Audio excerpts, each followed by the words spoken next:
10% of conflicts is due to difference in opinion. And 90% is due to wrong tone of voice. Raise your words, not your voice. It is rain that grows flowers, not thunders. आप एक एक बात जो पता नहीं कहाँ से ढूंढ कर लाते हैं, ऐसा लगता है कि सारी जो हम बातें कर रहे हैं वही बातें आपको और मिलती जा रही हैं, ताकि जो बात हम कर रहे हैं and it's on our mind also, हाँ, जो मैं खोजता रहता हूँ ना, वो अपने आप फिर कहीं ना कहीं से मिल जाती है. बट वो आपने होमवर्क ट्राई किया? हाँ किया, लेकिन मैं फेल हो गया. आप फेल हो गए? Every time? बिल्कुल फेल होगा. Every time fail? नहीं, बस देखिए क्या है ना, इरिटेशन हुआ, मैं रोका तो अंदर ही जलता रहा 1-2 घंटा, उस पॉइंट को नहीं बोला. लेकिन उससे क्या होने लगा, चेहरे से दिखता था, लोग पूछते थे और एक्सप्रेशन चेंज हो जाता था, लेकिन अंदर दबे हुए हैं. और मैंने कहीं सुना भी था कि डॉक्टर्स कहते हैं कि उसको दबा के मत रखना. चलिए उस पर मैं नहीं जाऊंगा, लेकिन ये कुछ जरा डिफिकल्ट है. राइट.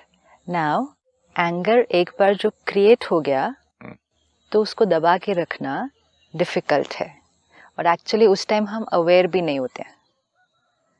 अगर उतनी अवेयरनेस होती कि ये अभी क्रिएट हुआ है लेकिन इसको बाहर नहीं निकालना है, उतनी अवेयरनेस नहीं है, because we are living in a very automated way. जब हमें यही अवेयरनेस नहीं थी कि हम अपने थॉट्स क्रिएट कर रहे हैं, तो हमने कहा वो थॉट्स अपने आप आ रहे हैं.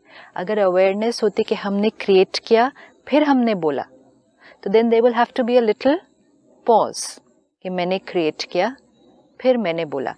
We are working towards finishing the creation of anger, और एक नई क्रिएशन करनी है कि मेरी सोच ही एक अलग तरह की क्रिएट हो.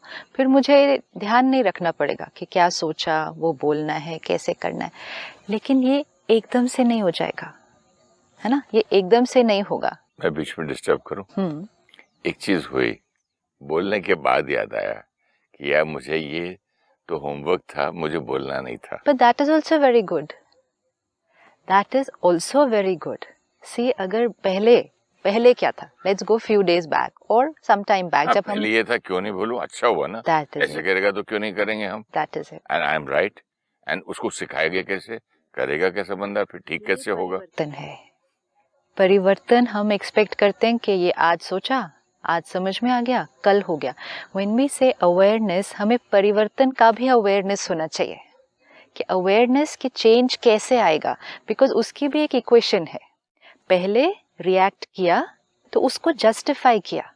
कोई भी रिएक्शन, नॉट ओनली एंगर, कोई भी रिएक्शन, क्रिटिसाइज किया, उसको जस्टिफाई किया हमने.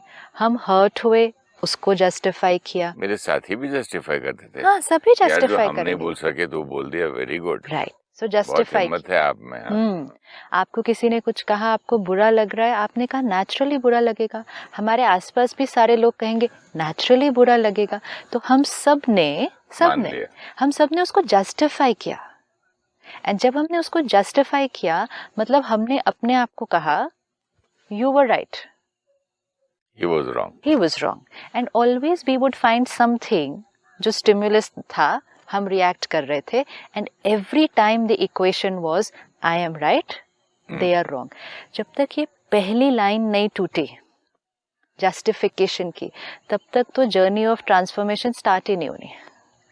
And we have spent major part of our life only justifying our reactions. And हमारे आसपास के लोग उसको एंडोर्स भी कर देते हैं, उसको स्टैंप लगा देते हैं, और हम जाते भी ऐसे ही लोगों के पास है. यू नो, हम जब उदास हैं, परेशान हैं, गुस्सा है, हम अपनी बात शेयर करने भी ऐसे ही लोगों के पास जाएंगे जो कहेंगे yes you are right, I understand your feeling like that, it is natural to feel like this at this time. तो फिर वो हमारे रिएक्शन और भी ज्यादा रीइंफोर्स हो गया कि आई वॉज राइट. जितना वो रीइंफोर्स होता गया, जस्टिफाई होता गया, उतना वो स्ट्रांग बनता गया, एंड उतना वो मेरा जीवन जीने का तरीका बनता गया. सिस्टर, एक बात पूछनी थी आपसे. एक बार मैं एयरपोर्ट पे देखा कि एक बहुत बड़ा आदमी उससे बहुत आर्ग्यू कर रहा था, जो एंट्रेंस पे पुलिस जो होती है, और वो भी अड़ गया पुलिस वाला, उससे मतलब 100th होगा, मतलब उसकी 100 रुपए तनख्वाह तो उसकी 1 लाख होगी, वो अड़ गया पुलिस से, you can't do this this that that. बाद में उसकी वाइफ भी थी, हम भी थे, और अचानक 10-15 मिनट के बाद ये सारे के सारे वीआईपी लाउंज में मिले मुझे।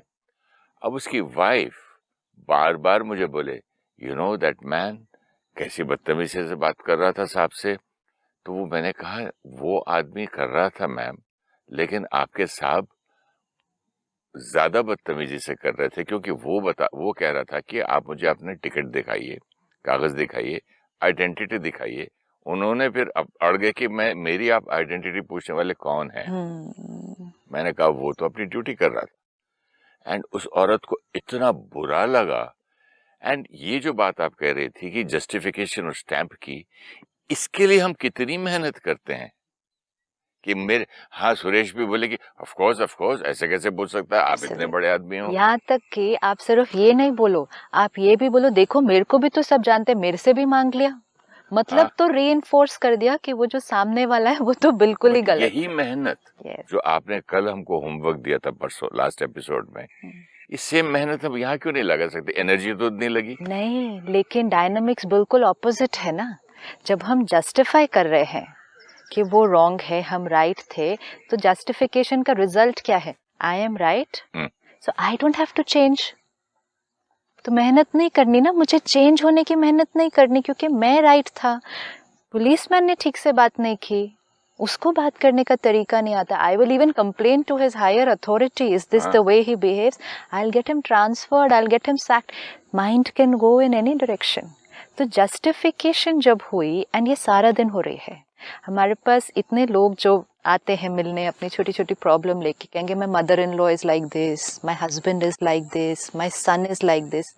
अब काउंसलिंग मीन्स हमें उनको बताना है कि आपको क्या करना है इसमें, what do you have to do so that your situation becomes more favorable, because that वो आई आपके पास कि उसको बताओ। I said वो तो आए नहीं ना। अब आप आके बोलो my mother in law is like this, my mother in law, they just want कि वो आए, we should listen to them कि my mother in law is like this, mother in law is like this, and we say poor you, आपकी mother in law ऐसी है ना, क्या करे, लेकिन आपको रहना तो पड़ेगा उनके साथ, अब आप रहो। then they'll say अच्छा आप बताओ सिर्फ हम कैसे एडजस्ट करें उनके साथ। and then अगर हम उनको कहें बट आपकी mother in law राइट है जो वो कर रही है, उनके दृष्टिकोण से तो वो बिल्कुल सही है, they don't like us, they say this is not what we came to you for। तो ये बहुत इम्पोर्टेंट है कि जस्टिफिकेशन हर एक ढूंढ रहा है, और जब तक जस्टिफिकेशन तब तक the journey does not begin. मैं भी ऐसे ही डॉक्टर ढूंढता था। हाँ, cigarette is bad for high blood pressure and heart, alcohol से कुछ नहीं होता। क्यों नहीं होता? नहीं, अभी तक रिसर्च नहीं हुआ। हम तो, दूसरा बोलता था बाबा रिसर्च हो चुकी है, अल्कोहल से भी फिब्रिलेशन हो सकता है, ज्यादा लोग वीकेंड्स में जाते हैं, पार्टीज करते हैं, तो एट्रियल फिब्रिलेशन होता है, हार्ट का पूरा बीट चेंज हो जाती है। तो नहीं, अभी तक रिसर्च नहीं हुआ। This is it, justification. So first step जो आपने कहा ना, फर्स्ट स्टेप ऑफ ट्रांसफॉर्मेशन किसी भी हैबिट का, किसी भी रिएक्शन का, किसी भी संस्कार का, is stop justification. Stop saying I was right, the other person was wrong। चाहे कुछ भी हुआ हो, अगेन हम जस्टिफिकेशन या राइट एंड रॉन्ग बात का नहीं देख रहे हैं, हम राइट एंड रॉन्ग अपने रिएक्शन का चेक कर रहे हैं। Here it has to be very clear, किसी ने अगर मेरे साथ कुछ बहुत गलत, मेरे लिए गलत किया, वो राइट है या रॉन्ग है जो उन्होंने किया, इज नॉट द इशू। मेरा जो रिएक्शन है वो राइट है या रॉन्ग है, that is my first step of transformation. जब तक हम अपने रिएक्शन को राइट कहते जाएंगे, any negative reaction, and negative means जो मेरे लिए अनकंफर्टेबल है, जो मुझे परेशान उदास करता है, जो मेरे मन को ड्रेन करता है, एनर्जी कम करता है, जो मेरे शरीर पर इफेक्ट लाता है, जो मेरे रिश्तों में उलझने पैदा करता है, एनी सच रिएक्शन, छोटा सा छोटा भी, ये मेरे लिए राइट नहीं है। I have to start saying that. And even जैसे आपने कहा ना अल्कोहल या सिगरेट, उसमें भी हम कहते हैं थोड़ा लिया तो, एक लिया तो, अब थोड़ा भी लिया लेकिन जो चीज हानिकारक है, जो चीज डैमेजिंग है, जो कोई बेनिफिट क्रिएट कर ही नहीं सकती है, मतलब चोरी की, हाँ, थोड़ी की या बड़ी की चोरी, तो जो चीज है ही डैमेजिंग, ये भी नहीं कि वो न्यूट्रल है कि बेनिफिट नहीं क्रिएट करती, न्यूट्रल है अगर थोड़ा लिया, एक बूंद भी जिस चीज का लिया वो कुछ ना कुछ नुकसान ही अगर करके जाएगा तो उसके लिए जस्टिफिकेशन अब नहीं।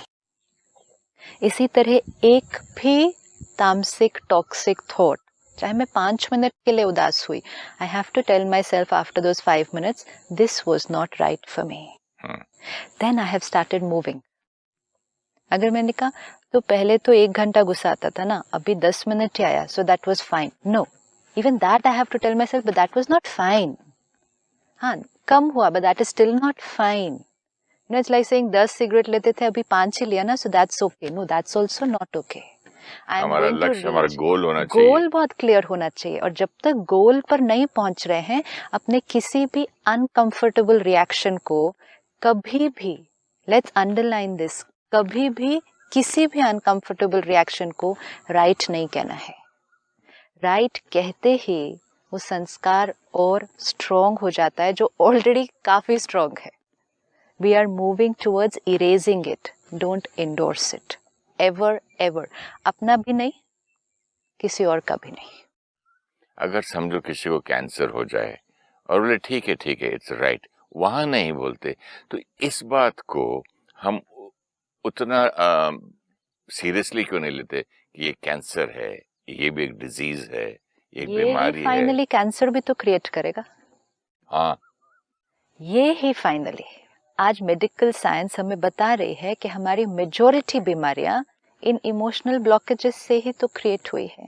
किसी के अंदर दबाने की आदत है, किसी के अंदर कंट्रोल करने की आदत है, किसी के अंदर गुस्सा करने का लॉन्ग टर्म जब वो संस्कार रहा, रिपीटेड फ्रीक्वेंट पैटर्न रहा, तब एक इमोशनल ब्लॉकेज, फाइनली शरीर के अंदर एक एनर्जी ब्लॉकेज, फाइनली एक बीमारी।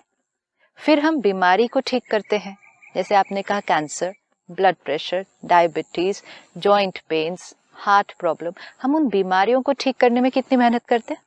अगर इस बीमारी को, जो आप कह रही हैं, आज से हम गुस्सा नहीं करेंगे, एटलीस्ट सुपरफिशियल बाहर के लेवल पे देख लेते हैं, अगर ये मेरी ठीक नहीं हुई, 1 दिन, 2 दिन, 10 दिन, 15 दिन, साल, 2 साल, तो क्या ये मुझे दुख नहीं देगा? क्या इससे मुझे कैंसर नहीं होगा? क्या इस पेन से मुझे प्रॉब्लम नहीं होगा? तो फिर कौन सा पेन बढ़िया है? कौन सा पेन जो आपने मैं गाली देके किसी को डांट डूंट के अपना तो निकाल लूं? अगर नहीं दिया, मतलब गुस्सा सप्रेस किया, तो मुझे पेन नहीं होगा। नहीं, ये जब बीमारी में मुझसे मेरा एंगर अगर कंट्रोल नहीं हो रहा है, चाहते हुए भी कोशिश कर रहा हूँ, फिर मैं गलती कर जाता हूँ, फिर मैं गलती करता हूँ, फिर मैं गलती करता हूँ, और वन थिंग यू अंडरलाइन, अगर आपने कोशिश करनी शुरू कर दी, वो कम होना शुरू हो गया है। And this is for anybody and everybody. Are you sure? 110%. Wherever attention goes, energy flows, things happen. Wherever attention goes, tension goes. Tension goes away. Yes, absolutely. You know, energy, your thought process has to flow on that thing. And flow, अब ये पहले हमने कहा गुस्सा जायज है, अब हमने कहा मुझे इसको खत्म करना है। सिस्टर, लोग बोलते हैं मुझसे सिगरेट नहीं छूटती, लोग बोलते हैं मेरा नेचर नहीं बदलता, लोग बोलते हैं कि मैं एक मिनट, जिनसे सिगरेट छूटती नहीं है ना, वो एक्चुअली छोड़ना नहीं चाहते। और जो गुस्सा नहीं छूटता है, नेचर नहीं बदलता, वो भी नहीं बदलना चाहता है क्या? नहीं, वो जब तक जस्टिफाई करेगा, तो फिर आप कह रहे हैं कि नहीं ये चीज मेरी राइट है। इट्स लाइक सेइंग स्मोकिंग छोड़ना है, एंड जब परिस्थिति आए तो यू से smoking is my medicine. It's that extreme. You're saying smoking ही मुझे रिलैक्स करती है इस टाइम पे, मेरे पास और कोई सोल्यूशन नहीं है। एक तरफ से लॉजिकली बोलते हैं उसको खत्म करना है, जब डॉक्टर के सामने बैठे हैं तो कहेंगे yes I have to finish it, और जब सिचुएशन आई तो कहे this is my relaxant, this आज मैं ड्रिंक कर रहा हूँ क्योंकि मुझे नींद चाहिए, बहुत दिन से प्रॉपर नींद नहीं मिली, मैं परेशान हूँ, घर में इतनी टेंशन है, झगड़ा हो गया, if I don't have my drink I won't be able to sleep, this is my medicine. तो पॉइजन को फिर परिस्थिति आने पर अगर मेडिसिन कह देंगे तो जस्टिफिकेशन हो गया ना। How will it ever go? How will it ever go? It will never go. कोई भी संस्कार नहीं बदलेगा कोई भी चेंज लाने में, चाहे वो बाहर की आदत है या अंदर की कोई आदत है, 3 चीजें पता होनी चाहिए. Y to change. अल्कोहल छोड़ना है, वाई. सिगरेट छोड़नी है, वाई. रिएक्शन नेगेटिव अपना छोड़ना है, वाई. पहले तो सारे वाई ढूंढ लो उसके. Why to change. Second, how to change. क्या करना है. जैसे हम इस सीरीज में देख रहे हैं, धीरे धीरे और गहराई में देखेंगे क्या क्या करना है ताकि हमारे वो संस्कार बदल जाए. लोगों को लगता है कि हाउ टू चेंज का आंसर सबसे डिफिकल्ट है. ये नहीं पता. ये तो बहुत इजी है. हाउ टू चेंज बहुत इजी है. वाई टू चेंज भी बहुत इजी है. वाई चेंज हमारे पास इतना सब नॉलेज है अभी कि why I need to change this. How to change भी बहुत नॉलेज अवेलेबल है. How to change. Third question, want to change. Want वाली बड़ी प्रॉब्लम है. वांट टू चेंज, ये सबसे पावरफुल लाइन है. Do I want to change? Unless I want to change, all the why to change and how to change doesn't work. जब मैंने अपनी पहली फिल्म की थी लंदन में एक बार फिर, तो एक मेरे फ्रेंड से मैं बात कर रहा था अबाउट अल्कोहल. यार हम लोग फिल्म इंडस्ट्री में आके दिन में नींद नहीं मिलती है, कभी रात की शूटिंग कभी दिन की, तो मैं ड्रिंक ले लेता हूँ. तो वो मुझसे कहने लगा यार, फिर 2-3 दिन बाद नेक्स्ट मीटिंग में कहने लगा, you start growing old Suresh. तुम्हारा जो प्रोफेशन है उसमें यूथ चाहिए, यंग दिखोगे, आपको तो छोड़ देनी चाहिए. तो मैंने कहा अरे खुशी से जिएंगे हम, बुढ़े का रोल कर लेंगे, बाप का रोल कर लेंगे, दादा का रोल कर लेंगे, मैं दारू क्यों छोड़ूं, मैं तो मस्त लाइफ जीऊं. वांट वाली जो बात है, वांट टू चेंज, एक तरफ तो हाँ हाँ हाँ, लेकिन जब उसका सवाल मुझसे पूछा गया तो इमीडिएटली बोला नहीं नहीं नहीं, मैं अगर मैं बूढ़ा लगूंगा तो बूढ़े का रोल करूंगा. सो ये वांट टू चेंज. तो जब तक आप वांट टू चेंज नहीं क्रिएट करते हैं, let's not spend time and energy on the why to change and the how to change. Time waste, because वो होगा नहीं. Because the want is not there. कोई भी चीज के लिए वांट चाहिए. I want to change this. तो वो क्रिएट करने के लिए फर्स्ट स्टेप जो हमने देखा, जस्टिफिकेशन. रिएक्ट किया, एक्सेप्ट कर ले, no problem. I got hurt, I got upset, I got angry, I made a mistake. Just let's come up to this one step.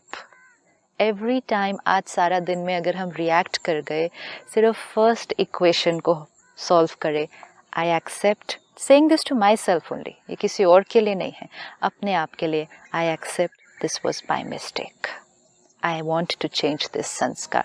तो पहले जस्टिफिकेशन खत्म.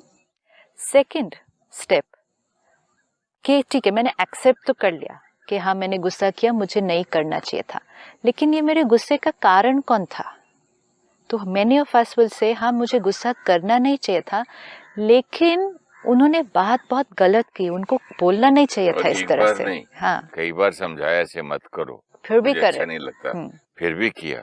तो मेरा रिएक्शन गलत था. आई एक्सेप्ट, मुझे गुस्सा नहीं करना चाहिए था, लेकिन दिलाया उन्होंने. मतलब जस्टिफिकेशन खत्म की, फर्स्ट स्टेप पर आए, लेकिन पर्सनल रिस्पॉन्सिबिलिटी नहीं ली कि वो गुस्सा मेरी क्रिएशन था. ब्लेम कर दिया. मेरा रिएक्शन, मैं बीमार हुआ, लेकिन मैं बीमार इसलिए हुआ क्योंकि मौसम खराब है. नॉट सेइंग मैं बीमार हुआ क्योंकि मैं कमजोर हूँ. हाँ, कितने लोग मेरे एनआरआईज फ्रेंड्स आते हैं अमेरिका से, लंदन से एंड ऑल दैट. ये सड़क के ऊपर जो बॉम्बे में चौपाटी पे सारा गंद मिलता है, जंक फूड खूब खा जाते हैं. बोलते यार इंडिया का पानी खराब है, बीमार हो गया मैं. So we need to go step wise.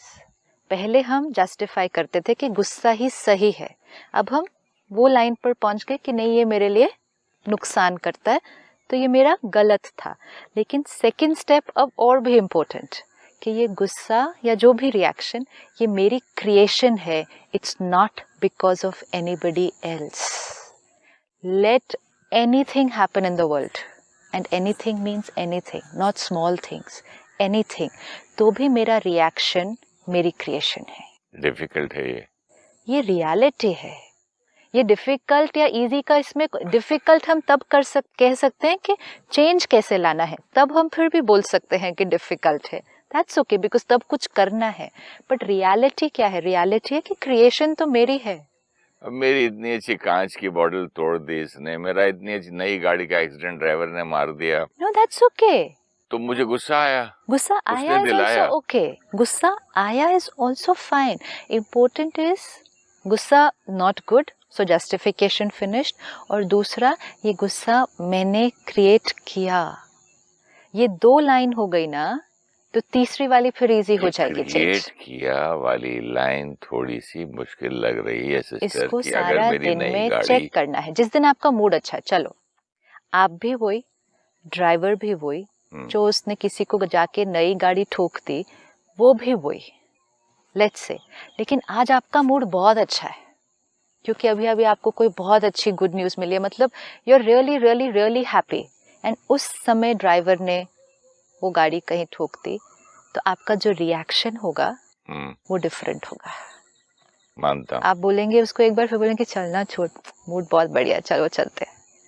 आप भी वही, ड्राइवर भी वही, गलती भी वही, लेकिन स्थिति बहुत अच्छी है इस समय, स्थिति मन बहुत खुश है इस समय, तो वो खुशी में रिएक्शन चेंज हो गया ना, ये भी आपने ही क्रिएट किया। अब ऐसे ही किसी और समय पर फिर ड्राइवर भी वही, आप भी वही, गलती भी वही, गलती शायद कम भी हो, मूड अच्छा नहीं हो, बड़ा रिएक्शन हो गया।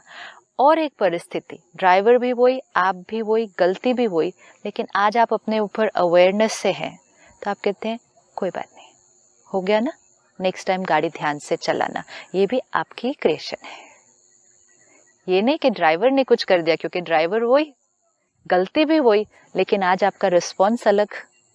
तो कैसे हुआ? हर बार जब हम प्यार से बात करते हैं वो भी हमारी क्रिएशन है, हम फॉरगिव कर देते हैं वो भी हमारी क्रिएशन है, हम कंपैशनेट होकर पूरी बात को भूल ही जाते हैं कंप्लीटली, वो भी हमारी क्रिएशन है, हम इरिटेट हो जाते हैं, चिढ़कर गलत बात बोल देते हैं, वो भी हमारी क्रिएशन है। सिचुएशंस वही है। Let's just take these 2 steps first. Justification for the reaction, that is finished, and second, personal responsibility, blame finished. ये 2 चीजें करनी आज सारा दिन में, बस अभी चेंज नहीं करना, अभी चेंज भी नहीं करना, करो गुस्सा आज सारा दिन में जितनी बार करना है करो, मतलब जो आ रहा है उसको आने दो, कोई बात नहीं। सिर्फ जैसे आपने कहा ना, आने के बाद भी जो चेकिंग है, ये 1, this was not right in any situation. Let's first see this, not that छोटी छोटी बातों में this was not right और कोई थोड़ी बड़ी बात आ गई यहाँ तो गुस्सा आना ही चाहिए था, नहीं, this was not right anywhere, every time, never right, ये इम्पोर्टेंट। तभी जस्टिफिकेशन फिनिश होगा, कभी राइट कभी रॉन्ग तो नहीं फिनिश होगा। आज सब ठीक है तो सिगरेट नहीं पियो, लेकिन आज तो बहुत टेंशन है तब पी लिया, not working, justification never. And second, ये जो मैंने अभी अभी क्रिएट किया, बात चाहे कुछ भी थी, ये क्रिएशन कंप्लीटली मेरी थी, कंप्लीटली, उसमें भी ऑलवेज एंड 100% पर्सनल रिस्पॉन्सिबिलिटी। तब जो तीसरा स्टेप है चेंज करने का, बहुत इजी होने वाला है। This is how we have to go, and that's why वो जो आपकी वर्डिंग्स थी वो कितनी सुंदर है। 10% of conflict is because of difference of opinion, 90% is because of the wrong tone of voice. Raise the words, not your voice. Why? Why? What does it mean, raise the words? Raise the words means श्रेष्ठ सुंदर बोल बोलो, powerful शब्द बोलो। आपको कुछ काम करवाना है किसी से, शब्दों को उठाओ, और शब्दों को उठाओ मतलब एक्यूरेट, परफेक्ट, पावरफुल वर्ड। आपके 2 शब्द, पॉजिटिव शब्दों को उठाओ, रेज द वर्ड। जब रेज द वॉइस होगी, शब्द स्ट्रांग बोल दो लेकिन आवाज मत उठाओ। नहीं, जब रेज वॉइस होती है, आवाज उठती है, तो शब्दों की वैल्यू जीरो और शब्दों की क्वालिटी, हमारे मुख से कुछ भी निकल जाता है तब दूसरे को तो बुरा लगता ही लगता है, हमें भी बुरा लगता है तब, क्योंकि जब एनर्जी टर्ब्यूलेंट हो गई, मन गया आउट ऑफ कंट्रोल, वाणी भी गई आउट ऑफ कंट्रोल, तो फिर आवाज उठ गई, हमें लगा हमने ऊंची आवाज में बोलेंगे तो काम हो जाएगा, लेकिन आवाज उठी। And that's why the second line was so beautiful कि बारिश से पौधा उगता है, थंडर से नहीं। मतलब आपको कुछ रचनी है, कुछ काम करवाना है, क्रिएट करना है, तो उसको नरिश करना है।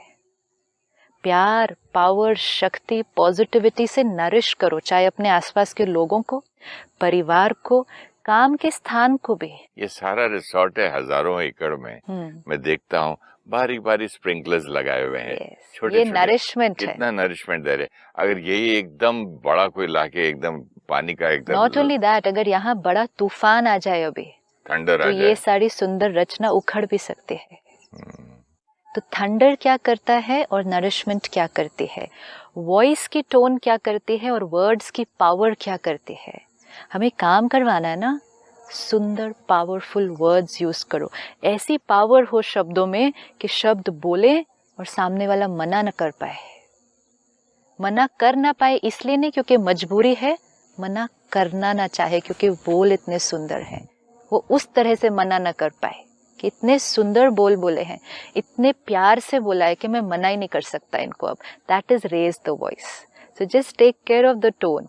जितना आवाज वॉल्यूम कम, वॉल्यूम मतलब anger, volume doesn't mean tone of the voice, it is the anger. जितना वो कम होता जाएगा, मन कंट्रोल में आएगा, तो वर्ड्स भी फिर कंट्रोल में आएंगे। कम बोलकर, सुंदर बोलकर, एंड मोर इम्पोर्टेंट प्यार की एनर्जी से बोले हुए बोल, तो आपका गार्डन बहुत सुंदर बनेगा। एंड इसीलिए जो हमने लास्ट टाइम देखा था, सामने वाला गार्डन भी सुंदर बनेगा, मटेरियलिस्टिक, और जो प्यार और खुशी वाला गार्डन है वो भी बहुत सुंदर बनेगा। दोनों जगह काम अच्छा हो जाएगा। फिर ये होमवर्क लेकर मैं चलता हूँ, फिर अगले एपिसोड में मिलके बताता हूँ आपसे क्या हुआ रिजल्ट इसका। Thank you so much. Thank you so much. नमस्कार। ओम शांति। Thank you so much.